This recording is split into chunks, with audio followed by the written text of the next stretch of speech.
What is up, you guys? It's Aisling. Welcome back to my channel. Today I'm doing my fails or misses of 2020.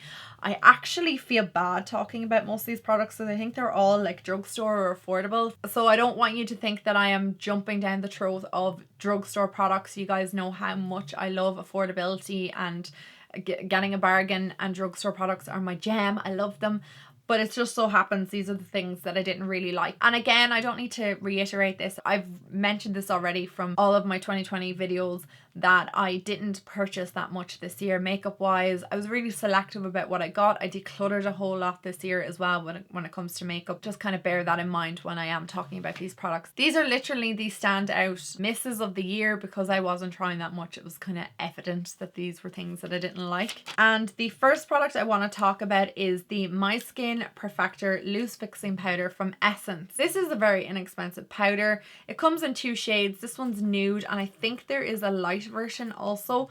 And you can see from the color of the powder, I don't want to tip it over too much because I feel like it's going to fall everywhere, how dark that powder is. Yeah, it has just fallen out everywhere. I feel like this powder may be suitable for deeper skin tones. The problem I have is not only with the shade selection, which generally in Essence counters is pretty poor. I mean, they don't cater for the extremely light and they don't cater for the extremely dark skin, and I just find that really annoying. And then they don't have different like undertones. Obviously, what do I expect from like a really affordable brand? But I just feel like in 2020, when I'm in 2021, you can do better. Like every brand is able to produce something that caters for an awful lot of skin tones, and like Catrice has done that last year. So I don't know why Essence just kind of fails in that respect. I don't like the sifter in this as well. Like you can see too much product comes out of it and it's just very annoying. And I just feel like this wasn't setting my face. My face was oily within like, I don't know, about 2 hours, maybe 3 of applying this. And even with dry skin, I felt like it grabbed onto dry patches on my skin, and I just don't like that. It was just not a great powder, and I can't really like say too many negative things about it because it is a very inexpensive powder. However, the one from Aldi, the Lacura one, was super inexpensive, did a fantastic job, and almost dupes, if not even better than the Laura Mercier powder. So I can't see why Essence couldn't do something similar. They should have just made this translucent and been done with it.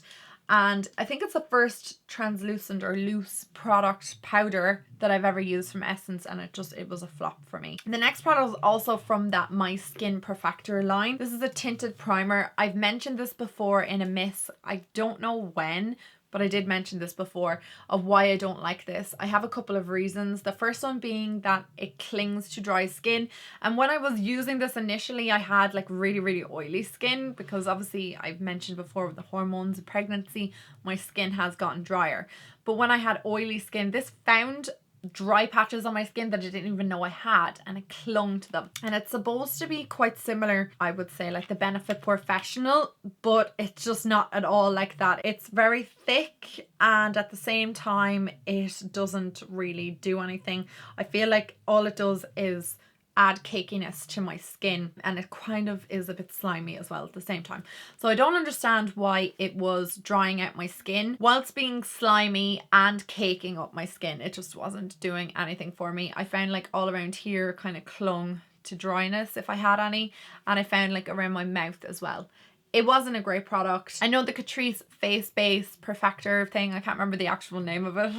Look at me trying to stumble over it. That is a much better product. I have that in my collection and I used that completely up in 2020. I loved it. If you want to buy a product that adds a bit of a tint to the skin, I would recommend that one versus the Essence one. The final Essence product I want to talk about, I don't actually have here with me because if you would have seen, I did a massive declutter of eyeshadow palettes in 2020. I got rid of like everything, nearly everything, and I gave products away to my younger cousins and friends. It was called the Essence Which Side palette, and it had an array of different colors. I mean, there was a navy in it, there was like a bright kind of burgundy color in it, there was an orangey kind of peachy tone in it, there was a load of different eyeshadows in it, but they were the worst eyeshadows I've used in a very long time. I've gone to the stage now with affordable brands making really, really good quality eyeshadows, so I don't understand why Essence couldn't follow suit with Catrice.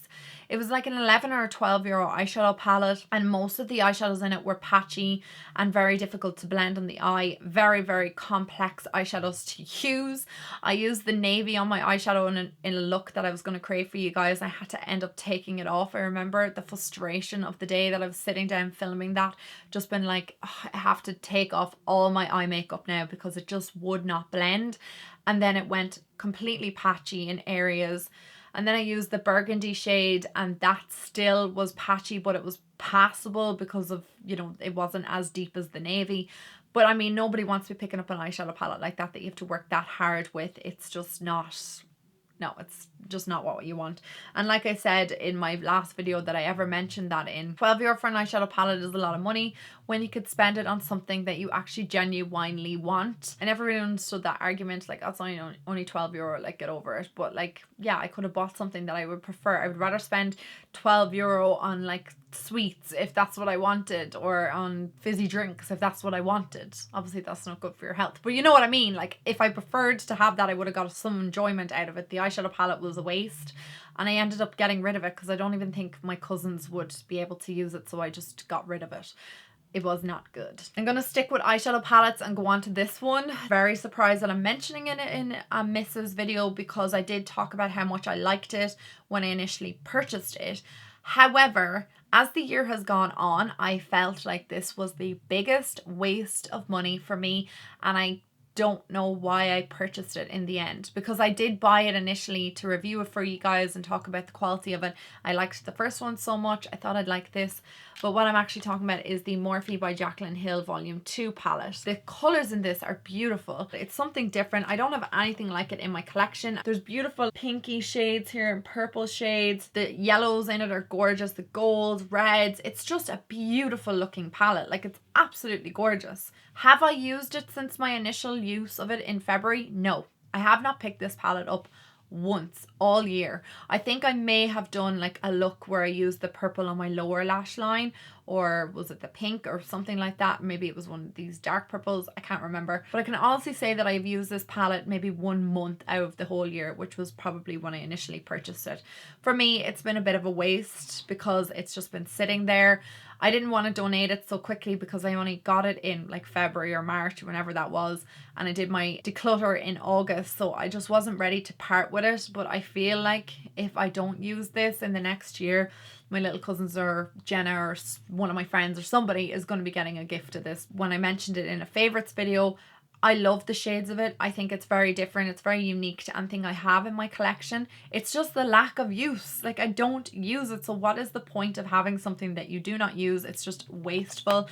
And it is quite a big palette as well. Like, it's not like a little tiny little thing that you can go traveling with. So I never really pick it up. And I often feel like if I was left with one eyeshadow palette in my whole collection, let's just say, this is what I always think if I'm going to keep it or not. If this was the only eyeshadow palette in my collection, would I make use of it? And no is the answer. I'd be pretty annoyed if this was the only eyeshadow palette I had, just because I can't, like, I look at it and I don't get inspired, if that makes sense. So that is the only reason I'm featuring it in a miss. Nothing to do with the shades or the quality or anything like that. It's just my lack of use of the product. I next want to talk about a Pixi under eye brightener. I love my eye creams. I always have used an eye cream even since I was like 21, 22. I just really liked using an eye cream. I like how hydrated it makes my under eye area feel. And when this was sent out to me in PR, I was really excited about it. However, I do not get this at all. I'm sorry if anybody uses this and really likes it. When you squeeze the product out, it comes out like an orangey shade, and I get that it's supposed to brighten up the under eye and orange counteracts purple. I get all of that, but all that happens to me when I place this underneath my eyes is my under eye area goes this like orangey tinge. I don't know, you probably can't even really see it on the back of my hand, but my under eye area goes this orangey tinge. There is a slight shimmer to this, and the shimmery particles in this cling onto my under eye area and kind of like make my under eye area look crepey. I don't like this product. I'm sure that I'm probably using it wrong. It says tap to apply under the eye, use alone or under a concealer. I don't really like it. Like, I have eye creams that are clear. I don't need something like that to brighten up my under eye. I use like a brightening under eye product, like a concealer if I want to brighten my under eye. Something like that just makes my under eye area look glittery and almost highlights the fact that I have dark circles underneath my eyes. So I just don't have much of a use for that product. Next, I want to talk about a brand called Kiko Milano. I picked up the Kiko products in January last year when Patty and I went to Rome. It was the only holiday I got last year outside of Ireland, and I'm so grateful for it. I think about it often and just how wonderful my time in Rome was. But anyway, there was Kiko Milano shops everywhere, and I went in there, and I think I was in there for about an hour because Patty went off and got ice cream and came back, and he was like, "Are you still in here?" And I was like, "Yes, I'm in my element." I picked up this little concealer 6-pan product, and I thought that I could use this to carve around my brow and do underneath my brow, like what I do with the Cinema Secrets palette, which I used up, and then I purchased the MAC palette after that. However, when I got home and started to use this, I realized how drying this was of a product. It just did not do what I wanted it to do. It did not blend around my brows at all. All it did was just cling on to dry skin around my eyes that I didn't even have, and I just found it really stiff to move my brush through it. I felt like I needed like something oily to put into the product to kind of loosen it up a bit, or like use my finger to warm up the product. I just felt like it was way too stiff and it gave me no coverage. Like the light shades, even when I was using them, they didn't really add any brightness or lightness to underneath my brow bone. I didn't like the product. Just, they're not great. I don't know, I'd just give this a pass. Kiko is not really a brand that you see very often, so I don't know if anybody will encounter it. I really was interested in trying out the brand because so many people had talked about Kiko, and that was just one of the products that I kind of needed in my life at the time. And unfortunately it just didn't work out for me. The next product I actually don't have with me because I decluttered it. Like I said, I went crazy this year and just got rid of everything that I wasn't using anymore. But it is from Catrice. I just kept the white one just to show you. It was the green primer. Oh god, we remember that whole video on the green primer earlier in the year and how just atrocious it looked on my skin. I don't have much redness to my skin anyway, but I did find that on a day I used it where I had a little bit of redness, I think around my nose or around my mouth or something, it did absolutely nothing. It was just one of the worst primers ever. I felt like if I wanted to cover up redness on my skin, that a foundation should do the job. And also there's other primers that kind of like balance out your skin a little bit better than that one. I've tried a few green primers now in my time and I don't really find like any of them work. I'm sure there is some out there, especially for people with rosacea or any redness or high pigmentation in their skin, that they find work so much better. But save yourself the money with that Catrice one because it just does nothing. And when you apply the greenness, you can see it on the skin, and in order to get it to cover the red, you obviously have to blend it in, and it just blends away and you're still left with the redness and like a tinge of green around it. And when I put my foundation on, unless it was like a high coverage, it just still had that kind of green tinge. Like you wouldn't be using a BB cream over it or anything like that. It just wasn't good. This product is a lip balm, and I went through a lot of lip balms in the last couple of months, but I picked this one up because I just thought it might be nice. It's from Dr. Pawpaw. I think it was only like €5 or €6 and I picked it up in pennies because I was like, oh, it has like a tint to it. Peach Pink Balm. And I just thought this would give like my lips that nice kind of pouty, peachy look. It just looks dreadful. It's an awful color. Like it's so bad, and it just kind of clings to the lips in weird ways, and it just emphasizes your dryness if anything more, because my lips are so dry. Other than using something really opaque, something like this just kind of clings and highlights the fact I have dry lips, and I just hated the color. It is for your cheeks as well, but why on earth would you put something that glossy on your cheeks? I'll never know. Unless you wanted that kind of glossy makeup look to the cheeks. No, I didn't like this product at all.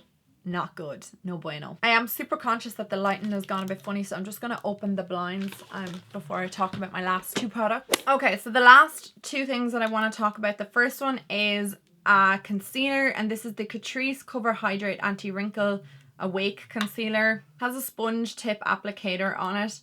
This is one of the most drying concealers I think I've ever used in my whole entire life. I don't need to say any more about that other than it made my under eye area look like a crappy, dry Sahara desert situation, and I just was not feeling that. It was not good at all. And the last product is the setting powder. This is the 5-in-1 mattifying, waterproof, sweatproof fixing powder from Catrice, and it is this white shade.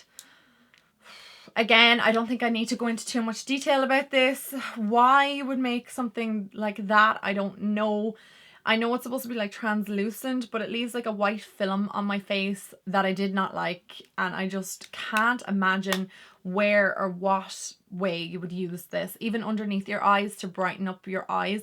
I just felt like it was too dry of a powder, and it really mattified my under eye and emphasized any kind of creases underneath my eye, and anywhere I used it on my face it kind of gave me like a white film.